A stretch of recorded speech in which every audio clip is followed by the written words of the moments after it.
first flight of the orbiter Discovery, and the shuttle has cleared the tower. Oh, it's that time.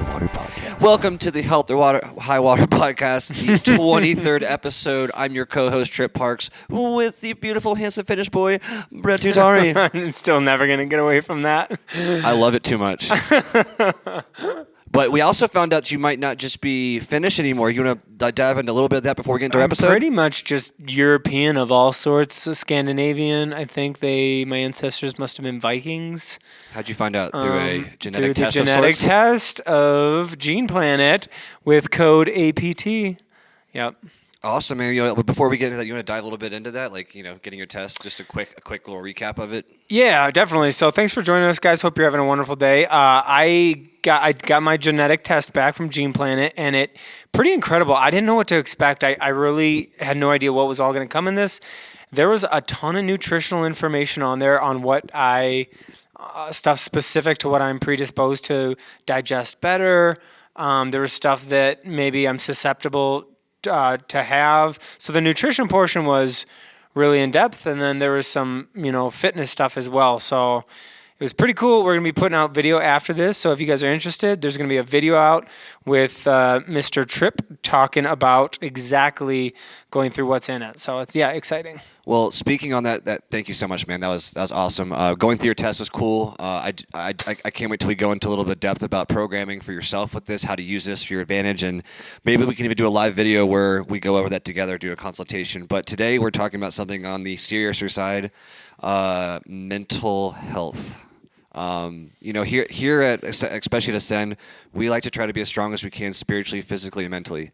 That's true health right there, true health and wealth. And today we're going to talk about some harder things. I know it's not going to be as upbeat episode, but we'll try to by the end of this episode, we'll all be feeling a little better. Brett, we talked a little bit before the chainsaws ruined our episode earlier today. It's not a good. We had some chains. We had people decided to cut down a gigantic tree outside of our office. There were just logs raining from the sky. We're like, yeah, this isn't gonna work. No. So one thing I want to start with is kind of both of us like background on mental health. Yeah. I grew up in a very blue collar family that didn't believe in mental health issues and just kind of like, hey, nose to the grindstone and just keep pushing. Those aren't real. How did you grow up around mental health, and when did you start learning how important it was? Yeah, good question. I'm trying to think of a good way to like kind of segue into that. What are your parents' styles on that kind of stuff? Yeah, so my dad's was an incredibly intense guy, super intense, and so everything had to be perfect. Everything had to be perfect, and so that was pretty stressful. My mom hyped me up all the time, and so she was the perfect balance to that. So I got a lot from both ends, which was good. And then, went through the normal things that kids go through high school and trying to figure out like how to get people to like you and how to accept your place in your peer group. Went through normal stuff like that. And then, from probably my high school into my college years, I just was, for lack of a better term, just kind of lost in a whole different world. And, I was using at that point in my life and just, didn't really know what I wanted out of life and just kind of didn't take it seriously at all.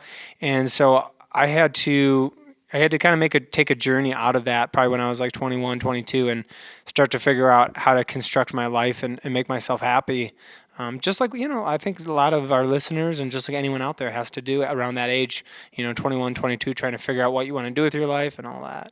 I agree. And like there's typically when you're out of high school, there's that, hey, listen, get a job or college kind of thing, right? Mm-hmm. And in our society, because this is just a feeling, guys, I'm just going off a rant here, is since we live so much longer, our stages in life are getting longer. So like our teenage years, our maturity level is kind of seeping through to college now. Our college maturity is sleeping into our 20s and our early 30s. And these stages are getting longer. And those stages of lostness and trying to find out who you are, where you belong, those ultimately get longer too. Yeah. Right? So it's harder to get through those things. And we saw an article, and we kind of didn't know what the article, the end part of the article meant, but the summary of the article is, by our age 75 of millennials, there'll be around 50% health related mental health issues with our generation. Yeah. And it's something that we're not really talking about. And I do think that, like I said, that these phases of life are exacerbating this, and it's making it harder to get through that. And our generation, we were the guinea pigs for the computers. We were guinea pigs for all these different kind of things, and just to expect us to turn out completely fine is far-fetched and few in between. Yeah. We've gone a long way away from old school living and just like the whole community aspect. I think communities have grown a lot smaller. I mean, they've grown bigger, but they've grown less connected. I agree. With technology, and so that plays a big role in it. The digital age was exploding when I was going through high school and college, and I think a lot of millennials have felt technology decreasing their happiness on a lot of different ways. So and that's kind of why we wanted to do this episode too. Is mental health is a huge thing for us to address and figure out ways, not only so you don't feel alone, but really overall, like finding purpose. Like once you find your purpose in life, that I think you can put up with any amount of pain. I think maybe we rename this episode "Mental Health" and talk about purpose. And we go from that perspective, and like we do this from like a different perspective. So like when I was growing up, my dad really wanted me to play baseball for a living and so did you enjoy playing though? I loved playing. I loved playing, but I didn't appreciate. I love it now, and as I look back on it, I loved it, but I didn't appreciate it when I was playing because it was so intense. Because it wasn't fun. We weren't playing baseball. There was no enjoyment in it. I mean, if you made a great play or whatever, like, oh, cool, I'm good, or somebody recognizes you as being good, it's like, oh, that feels good. But playing was not a game. Because it was a job. It was a job. I mean, from the age of 10 or 9 or 10 to all the way through college, it was a job. So would you say that was probably like mentally taxing on you too? Like, were you like traveling a lot and all the pressure from practice at school? What was that like? Yeah, definitely. It was taxing. It was taxing for sure. There's no part of me right now that's going boo-hoo, Brett, right? There's no part that looks back and goes, oh, I had it so rough, right? So I not at all. But there was a ton of pressure, and so I didn't have a purpose when I got into college. I played really well. I played extremely well. I played at MATC, was the MVP of 2008, had a great season, and I didn't know what I wanted to do. I had no purpose in life. What do you do after that? I don't want to go sit at a desk. And I was going for business management. So, and I think a lot of kids are at the same place, like going, hey, what do I do with my life? How do I figure this out? And that's where a lot of kids are right now. Where like a lot of kids in our generation were too. I know that feeling. Like I got it after football. I never thought I wanted something so bad till I got there. And then once the season was over, it's like I ended up splitting up with my girlfriend later that year. Went back to work for my brother because I didn't know what else to do. And then I just felt lost. And for like a year and a half, I was just depressed and I didn't know what to do. Like this, there's nothing else to say. Like you don't know what to do, and you're lonely. And the way that I started to take, so the way I take it was, I got to do something myself, or something bad's gonna happen. And at the same time, there's a catalyst that happened with work with my brother that we had a disagreement, and I left. And I came out to Denver, and I tried to start something fresh. And I know that the environment was part of it. If you want to change yourself, the environment needs to come first, right? Like, hey, like if I'm sitting in a bar and I'm doing the wrong things and I'm drinking too much or whatnot, it's like, all right, well, instead of sitting in a bar, go sit at a gym and see how that changes your mindset. So those kind of things were got me out of it, but that purpose factor is hard. Because most of our parents are like, oh, you're so special, you're gonna do all these amazing things, and like, then what amazing thing do I do with my life? Mm-hmm. What is amazing? What scale is that? Is it me buying the New York Jets? Is it me having a good job supporting my family? Like, what does that even mean anymore in society? Mm-hmm. With religion being taken out of most of our day-to-day lives, this community factor and what is successful is now dictated by things like Instagram models and rappers, flaring their bling and whatnot. It's like, well, is that really success? Is that happiness? Yeah, I mean, that's the whole comparison. That's what social media is, a comparison. Comparison is the thief of joy. I can't remember who said that, but the second you start comparing yourself to other people and who's getting more likes, who's posting more, who likes me more, who's doing cooler stuff. Like if you're looking for happiness outside of you and finding your purpose, then you're in trouble. You're swimming in deep waters. 100%. And some advice I was trying to give before the tree choppers came down was if you guys are confused about how to start this process, get out a piece of paper, make sure you're not driving, or if you're on a Lime, get off, stupid. But but get out a piece of paper and write down 3 things that you love doing. Whether that's watching TV, that's okay, reading books, going to the gym, whatever you like to do, write down 3 things that you like to do. And then under those 3 things, write a corresponding what you could do in that industry that would make you happy. Whether like for TV, that's be a script writer, or whatnot, to be a PA. You can start there. With fitness, getting your personal training certificate. Give you 3 of those and start there. And on the bottom of that 3, the last thing you're going to do is steps to getting to those places. And then you're going to have to be able to see in front of you what it's going to take to get to where you want. And then you'll start finding purpose, because that's your goals, that's what you love to do, and that's what you're going to accelerate at. Mm-hmm. Well said. Well, thank you, man. All of us go through certain hardships. You know what I'm going through right now with everything. You've been a stand-up friend and brother, and I appreciate you so much, dude. Right back at you, man. Absolutely. This has been one hell of a roller coaster, guys. The stress of starting your own business in a new niche that's never been done before is, it's quite an undertaking, and it's been quite a toll on Brett and I for the past few months, especially the past few weeks, getting ready for this grand opening and trying to keep our mental health check. We both try to take the weekends off as best as we can, but all of you out there are dealing with some of the same things. Some of you guys can't get a break from your kids, or you're going to school while you're working. There's all these things going on, and just want to take this time to offer. If you guys want to reach out to us, if you guys are going through anything, DM us at Ascend Performance Training. Trip, the podcast guy. Brett has Instagram. You could also send him some mail if you want to do it the old school way. We have mail here, but we just want to offer that little bit for you guys. Mm-hmm. Yeah. So, I'm trying to think of a segue from there. So back to mental health. I wanted to do this episode because as part of, I've been a trainer for a long time, and what I realize is that mental health is almost more important than, it is more important than physical. It's much more important, and they work together. And so trying to figure out, over the last 10 years, I've seen more mental health issues, I think, than ever. Technology has a lot to do with it. And then there's a lot of other factors too with the way our communities now are being organized and stuff like that. There's ways that we can start to balance our mental health. And, the big thing I wanted to start with this mental health thing was the relationship that you develop with yourself is huge. And so not a lot of people think about that. If you're a dad or a mother out there, or your parent, you're putting 100% of your time and energy into your kids, and they're your happiness, or your strife, however you look at it. And if you don't have kids too, it's you got family, and you're trying to focus on, hey, how do I keep my mental health?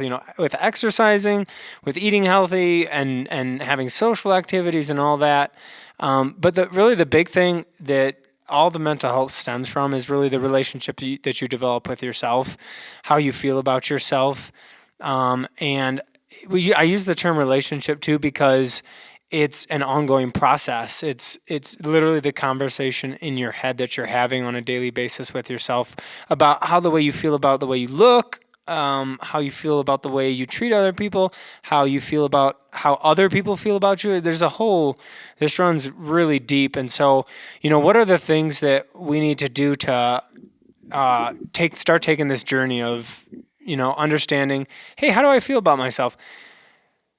Some people out there might have no issue with this, right? And they have confidence and they're cruising and they love it. But honestly, there's a lot of people out there that struggle, A majority, I'd say. Yeah, and so this is why the purpose of this episode was to start to talk about some of these things and to address some of these things and identify them and then find ways that we can improve these. So one of the things that I try to do with myself is every day I write in a journal. I start off with 3 people that I'm grateful for. And a new thing I started to do is I text one of those 3 people in that group why I'm grateful for them. I think that's very important to, number 1, stay humble, and number 2, show some love to people that you love. There's nothing like a very heartwarming text from someone to get your day going. And if you can impact someone the way that journaling is impacting you, then share it out. Number 2 is I put down 3 things that'll make my day great, like what can I accomplish to make the day awesome. You can write down whatever you want. I always try to write down, if it's a podcast day, kill it the podcast. If it's a sales day, we're going to go canvas, kill it during the sales day. But always one I always write down is always try to make my loved ones proud. That's one of the things I'm always trying to do to make the day great. And then number 3 is I write down my affirmations. I'm someone who needs that, and I know a lot of people think that on that side it's kind of weak, but I think it's actually manifestation as well as confidence building in yourself. I'm very hard on myself every minute of the day, and I need something like that to level myself out like 100%, or I will put myself in a dark pit. What are some ways? Yeah, what are some other ways that you like where you felt your best, or times where you felt at your best or happiest? During accomplishment, to be honest, like when I'm doing things like getting that book and showing it to you when we were at the coffee shop or at that little eatery place and finishing the book, walking in the doors with you here with the gym,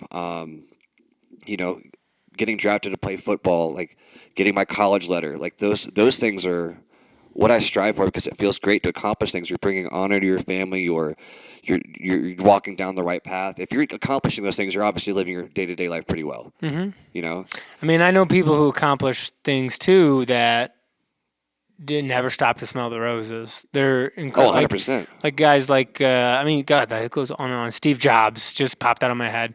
Probably accomplished more than any human being on this world with the technologies he's invented. But did he look happy? I don't know. Maybe he was. I don't know.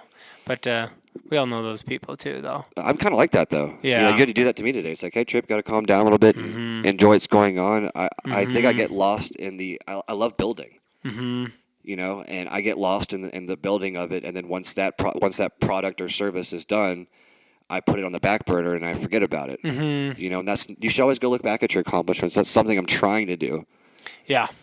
Yeah. So this ties in, mental health ties in to finding your purpose. So, how do you find your purpose? Well, with me, finding your purpose is, really finding what you're passionate about and what you can bring back to give to the world. If your passion is animals and there's a job at an animal shelter that you can help out, that might be a good option. But I do think that we are, like you said, are hard on ourselves, and we don't. Well, I'm not going to be good at that job because of X, Y, and B, and then we sell ourselves short from this dream that we could be having that could be helping with our mental health, but we're so hard on ourselves.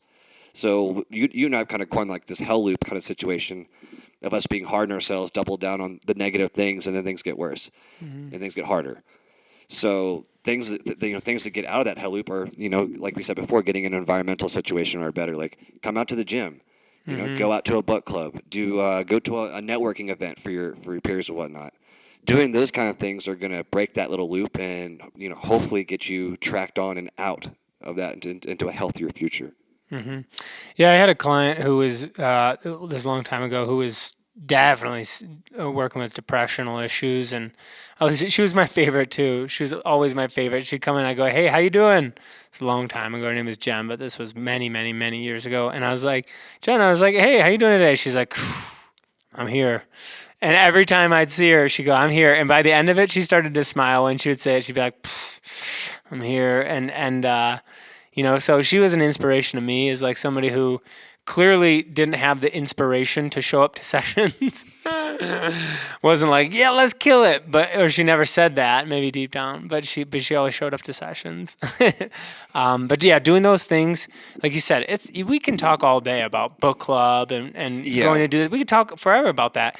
What's the secret to actually doing it? to take it from your. So you're finding your purpose. You write it on the piece of paper. You do your affirmations. How the hell do you get the courage to take it from the paper and to start doing it? That's easier said than done for a lot of people. For me, I just take it step by step. It's like sometimes that's what it is, like taking the day, day by day, second by second, and sometimes just taking that step out the front door is big enough. Then you take the next step and whatnot. And I'm not saying like go jump in the creek with all these kind of things, but dipping your toe in the water is not going to hurt. Trying these new things and being comfortable with the uncomfortable. I use that term a lot because I feel like that's where growth comes from. It's like, well, before I played football, one of my buddies was like, "You should try yoga." I was like, I'm not going to try yoga. That is the most ridiculous. Next thing you know, next week I was trying yoga because like, all right. And then I learned all these different tips and tricks I used in football. Right. So being uncomfortable, you never know what you never know what you're going to learn or experience if you don't try something. So that first step for me is how I try to take it every day. Yeah. How do you get past the social anxiety of trying something new? I still don't know what to do. Mm-hmm. I just honestly just, like I said, just take a step at a time. Like I don't like going out to parties anymore. I don't like concerts or loud events. Like even dates are hard sometimes because there's just so much going on and whatnot. So just being in the present, in the moment, breathing and just taking step by steps are like the only way I know how to do it. Mm-hmm. But what about you, man? Well, one day at a time is the motto of Alcoholics Anonymous, and all the anonymous groups, NA and some other ones. One day at a time. Yeah, you focus on what's in front of you and you make that right decision. I mean, it's just breaking down your life into a day, one day at a time, one moment at a time.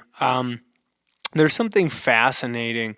It's a phenomenon of the decision. Like, it is a fascinating concept for me where somebody, and it's like I almost get goosebumps when I think about it, when somebody has been so miserable their whole life or has wanted to do something their whole life or whatever it is, and for some reason they make a decision. It is a fascinating phenomenon for me, for somebody that goes, I'm going to be successful. Or that goes, switch. Or that goes, I'm going to get sober. Right? And for whatever reason, for my kids, for me, for whatever, or goes, I'm going to lose the weight. I'm going to start. And they've tried it 100 times, but that one time it worked. And the question is, why did it work that one time? There's a whole science behind that decision. And, it's fascinating to be part of this as a trainer, as a personal trainer, to be witness to people making these decisions, and I get inspired. I'm like, we get to do it every day. We get to be part of those every single day. So, or somebody decides cancer's not going to beat me. Cancer will not beat me, right? And they win. So, if you make up that decision, but then again, it goes back to how do we make that decision? How do we get there? Because how many times, this is a continuum. It's a circle. It goes back. How many times have you heard somebody say they want something, them express they want it, and then them not having the fortitude to go after it? And it breaks your heart when they don't do it. Kills it. Right? That's Kills like it. That's like when you put something out in the ether or whatnot, like I want to quit smoking cigarettes, or I'm going to lose weight. You say it out loud and you're all motivated to do it, and then like the next day comes, it doesn't happen. Your value of your words go down, right? It's like, well, they're not, right? Huge, bro. That was huge. Right? Your value of your words go down, so you're selling yourself short. So when we're trying to make these life changes, try to make them for yourself instead of putting it out in the atmosphere and feeling better, because that's what we do with social media. We put it on the atmosphere, people like it, then we get reassured. This is what we do, like in the outside is for ourselves, outside of the virtual world, is we were so hard on ourselves with that, and then we devalue our own self, and the next thing you know, we're spiraling. So the first things first is like put value to your words by doing them, right? Put value to your words by doing them and not saying anything about it. It's going to feel just as good if you lose that 50 pounds and not say anything than you saying it and then losing the 50 pounds. Just as an example, like... Yeah, I have a friend of mine that he always says, "I'm gonna quit. I'm 6 days with cigarette free." It's 100 time. I smoked a cigarette in 2 weeks. I haven't smoked. What's the thought process behind that?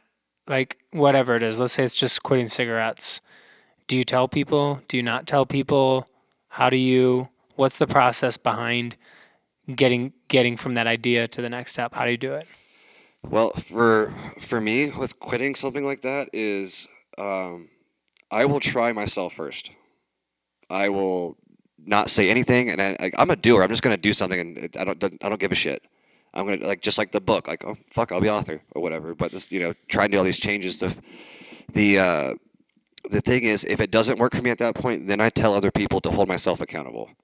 Because there's nothing worse than disappointing your friends and family with that kind of stuff. It's like, I've had a terrible time with nicotine my entire life. Just gonna put that out there over there. I've had a terrible time, whether it's vaping. I smoked in college. I did those little packets for a little while, those little Zen packets, and I've had a terrible time. But I'm telling other people what if I do mess up, hey, hold me accountable. I don't want to keep doing that. When I hear from other people that aspect, I start changing. But I do understand that other people aren't built that way. Personally, this is your own path decision for that click to switch moment. Mm-hmm. It really depends on what situation you're in, your mentality. But I'll tell you the one thing that always works with all the situations is the way that those people are talking to themselves. That is the one factor difference from that decision making that is a change. And it's the way they talk to themselves. I will quit smoking. I will quit drinking. I will get healthy. Those are the two differences between that decision process. The thing is, that decision process happens all the time throughout an addict's life. It happens throughout everyone's life. It's like, what decision do I make? And they're always thinking that way. The only difference is their mentality and the way they talk to themselves confidently. I'm going to do this, and that's why I write my fucking journal. Is that the affirmation turned manifestation. Yeah, you said. How did you say it? You said that they lose confidence. They lose their value in their words because they say they're going to do something and they don't do it. They say they're going to do something and then they don't do it. What is that? Tell me more about that. Like, what does that do to a person, or like, what's the significance of that? Well, it's the let's take two kids for example. They both look exactly the same. One's over in Germany. One's over in Africa, and one's over in Beverly Hills. Mm-hmm. Okay, right? Like I was forgetting. I was going with that. The two differences with that. Like if somebody says I'm going to quit cigarettes, and then they make it 7 days, and then they say, "Oh, I'm quitting again." Okay, I got it. Sorry, I lost my train of thought there. So, like, let's say the person in Africa is not being treated right. They're being demeaned, berated. They're being talked down to the whole time, and that's a funnel effect. They're gonna start talking to themselves that way, right? And then this other kid in LA is on Instagram, and everyone's telling them how much they love them, how much they're getting out of this or that, right? They're talking to themselves two separate ways, but the person on the bottom is going to keep talking to themselves completely negatively their entire life, and they might get stuck. I'm not sure about their opportunity there, but they're going to start talking to themselves like that. They're going to start speaking out loud. Those words will become real, and then they're going to start thinking that self-value is bad. They're not going to go find an education. Not going to go get a job. But person over here in LA, who's always been talked to well, has a good inner voice, and then is successful. It's like, well, that was Kevin Costner's son or whatever. It's like, well, he, was always talked to right. You know what I mean? And they've always had that good inner monologue. And I think a lot of that comes from either upbringing, your own personality, but it's what people do with it. Like, I'm also talking about, like, other people are completely opposite. Some people are talked down like that, and then they skyrocket to success. Mm-hmm. But that's a very few in between, and typically those people have some issues going on. Well, I'm going to prove something wrong or whatnot for the wrong reasons, mm-hmm. and then they're still not happy once they get all that success. Mm-hmm.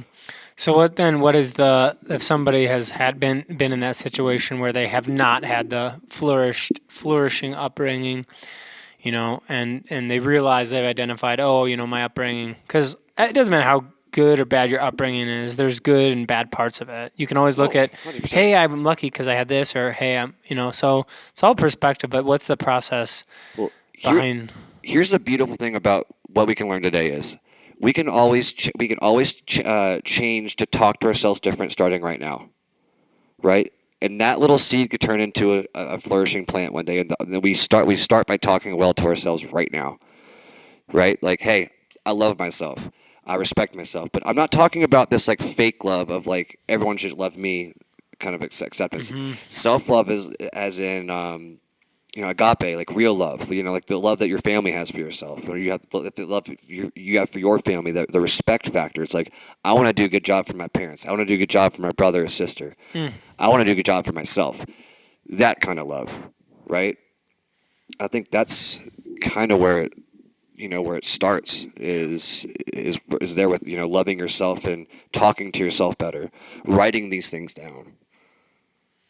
Yeah. There was something you said too that I wanted to kind of put a point on for this episode too, as it pertains to mental health and developing your purpose in life too. Is as you say you want something, as you desire you want something, as you imagine and dream you want something, like quitting smoking or quitting drugs or starting a business or finding your passion, whatever it is, and you start to see incremental progress towards that goal. You're going to start to value yourself differently. I think as you start to tell yourself you're going to do something and you don't accomplish that, you start to lose confidence in yourself and you start to lose your own self-respect. And so really that's I think the main purpose so far from this episode is that it doesn't matter how you feel today. If you wanted to get something done or you want to make that move and you do it, regardless of how you feel, you're going to give yourself respect when you lay in bed at night. And that's the big thing is respecting yourself, because it doesn't matter how many people respect you if you don't respect yourself. I agree 100%. Like, that's where it starts. Start providing value back to yourself by speaking to yourself better. Brett and I are not mental health professionals by any means.